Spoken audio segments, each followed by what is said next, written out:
How's it going, guys? Welcome back to the channel. We're going to be going back to Norway with this one. It's been a while since I've done any kind of reactions to Norway. So we have right here, Very Norwegian Objects by the channel Mon Ami. So, excuse me.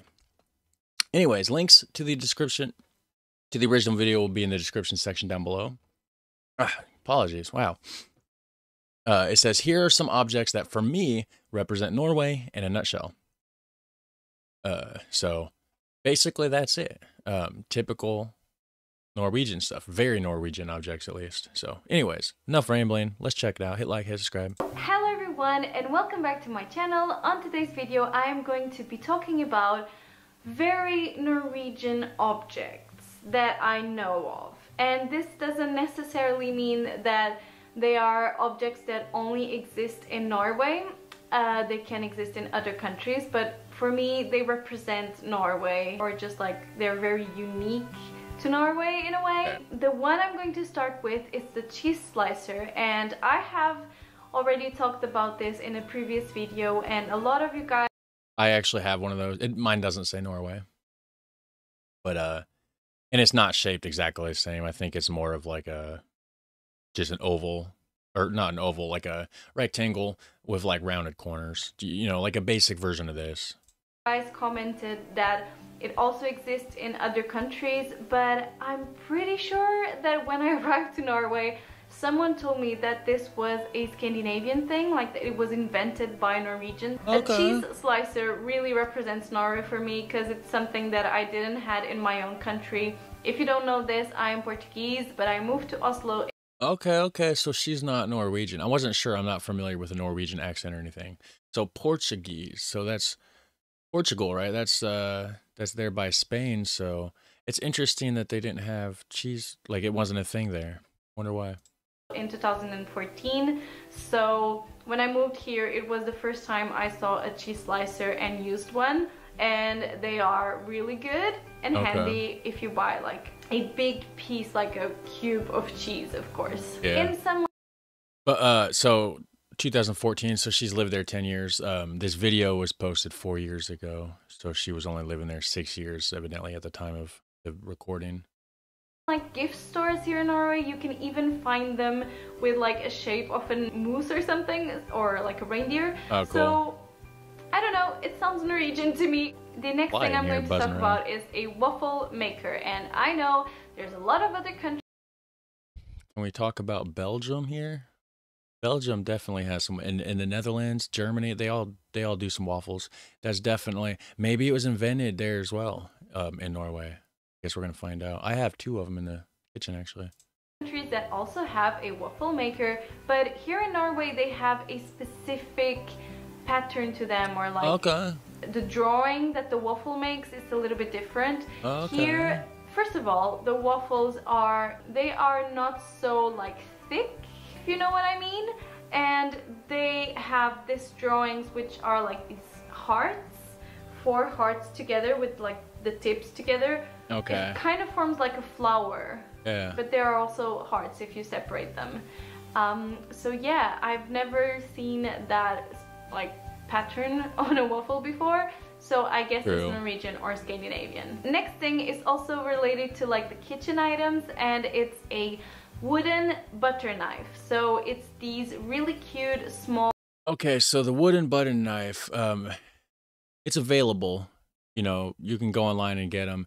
I actually bought a butter dish one time. It was a ceramic butter dish, and it had like a bamboo, like a carved bamboo, you know, wooden lid.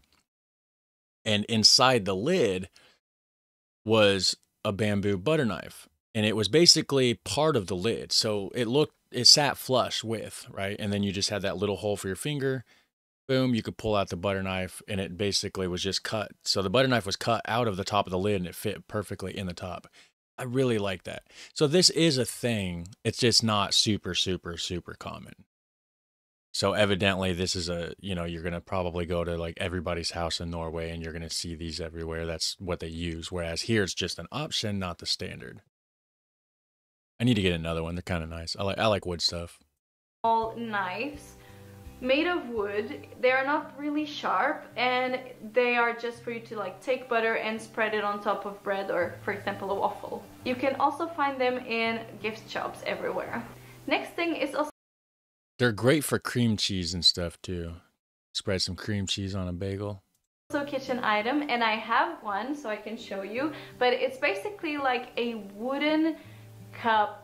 It looks very Viking, or at least medieval. I can show you. I think it looks really cute. I don't know exactly why do you use this. This was a gift. But it looks cute, like hanged on a cabin or something. I bet it's old school traditional, you know, you got the string, you can hang it. Probably they would, you know, they would travel with it back in the day, you know, when you're out hiking and stuff. Just a theory, of course, obviously, I don't have a clue.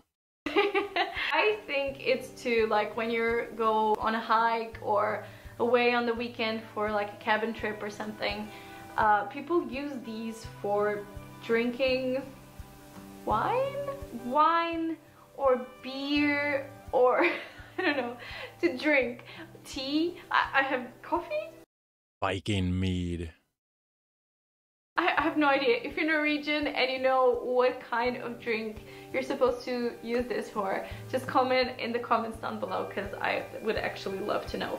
But it looks really cute. It's all made of wood. It has 2 holes so you can put your fingers in. And yeah, next one is shoe spikes. And of course, I'm sure this exists in other countries. For the eyes? For me, this was like super Norwegian because I have never seen one of these before. Well, yeah, you're from Portugal. Isn't that one of Europe's hottest countries? Why would you need shoe spikes, of course? I have never used one, not even now, never needed to use one. But I see so many people in winter when it's like ice on the floor using these, and they are basically this attachment with spikes to put under your shoes so you don't slip when it's very slippery and icy outside. And you know right away when someone has one of these on their shoes, because they make noise, like the noise of the metal in the ice. So it's quite like noticeable that you have, but also really safe. And there were times here where I actually like wish I had some on in my shoes, because sometimes in winter here it's like it's a ice skating ring from work home. It's crazy. Another thing I consider to be very Norwegian, because I have never like the need to use that before, and here they use it quite a lot in winter when it's dark outside, because like in Norway in winter there's a lot of darkness.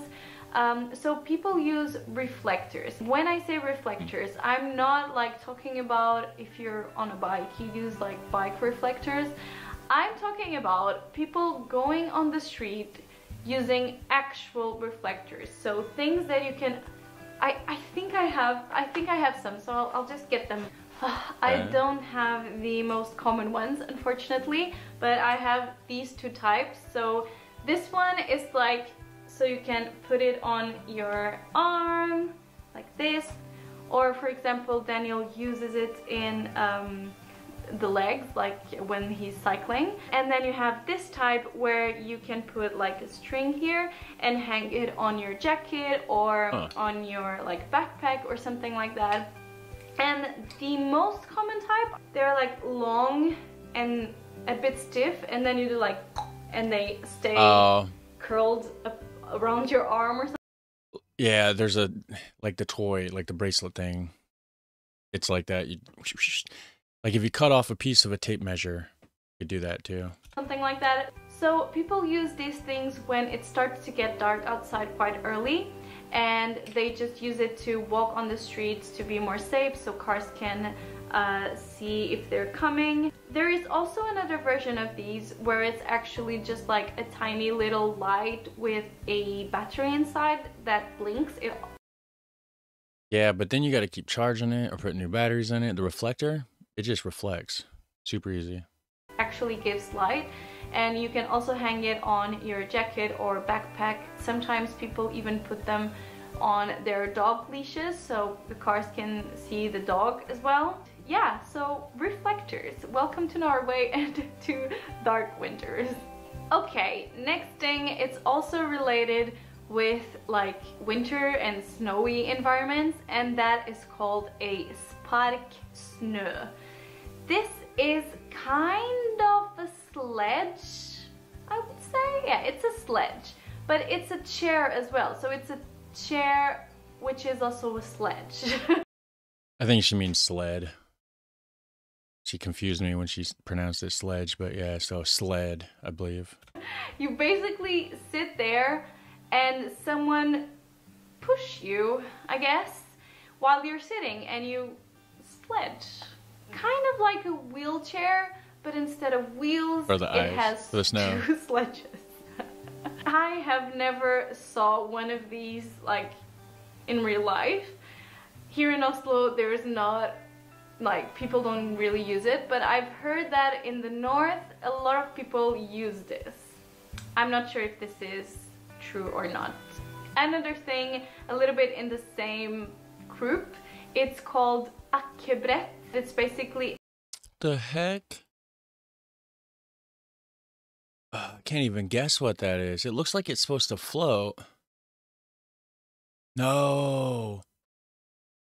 That don't float. It's got skis under it. That goes across the ice and the snow, and you strap your baby in it.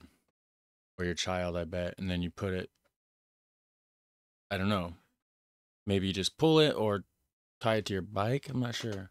A sledge for kids. Okay, and yeah. Here you see, even in the city, even in Oslo, you see a lot of parents during winter when it's snow outside taking their kids to the like kids school, like barnehage, in one of these. So it's basically a small kids sledge where they can sit, and then it has a string or like a rope, and parents pull the rope while they go, and the kids just go like on the sledge instead of walking. That'd be cool. It's really cute, and I always wanted to have one of these for like adults, so Daniel can, you know, go with me in the city and I'll just sit there. And that'd be there cool. is also a version of this for skis, so that you can pull your kids while you're doing ski. It has kind of like a net when it's for skis, so you are a little bit more protected, but you definitely see a lot of those in the forest when people are skiing here.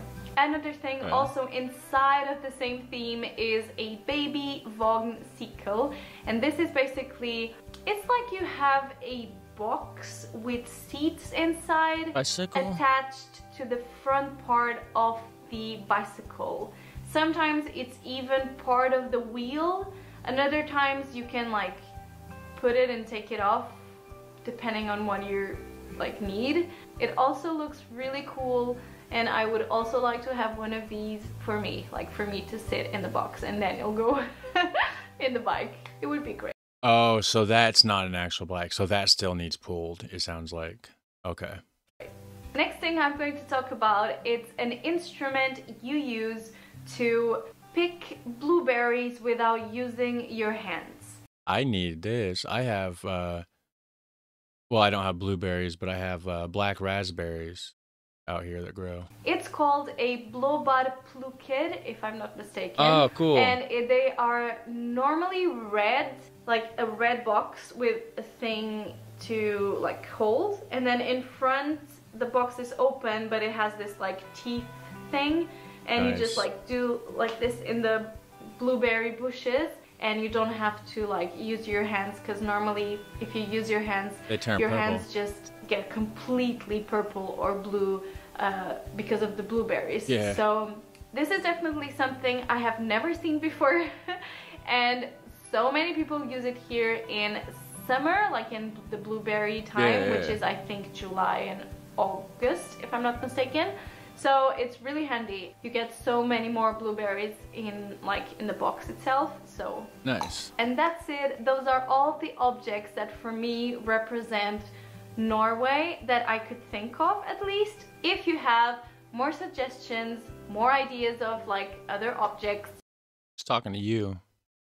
Do you have any more suggestions? Is there anything she missed? So like, what is the typical Norwegian stuff? I just figured, maybe I just visit a little bit of the Scandinavian kind of stuff again. I realized it's been a while since I've been, did anything on Norway. I've been doing a lot of stuff on like the UK and like France and stuff like that lately. But anyways, you guys have a super fun, awesome day. Thanks for stopping by. Hit like, hit subscribe, and I'll catch you in the next one. Take care. Bye.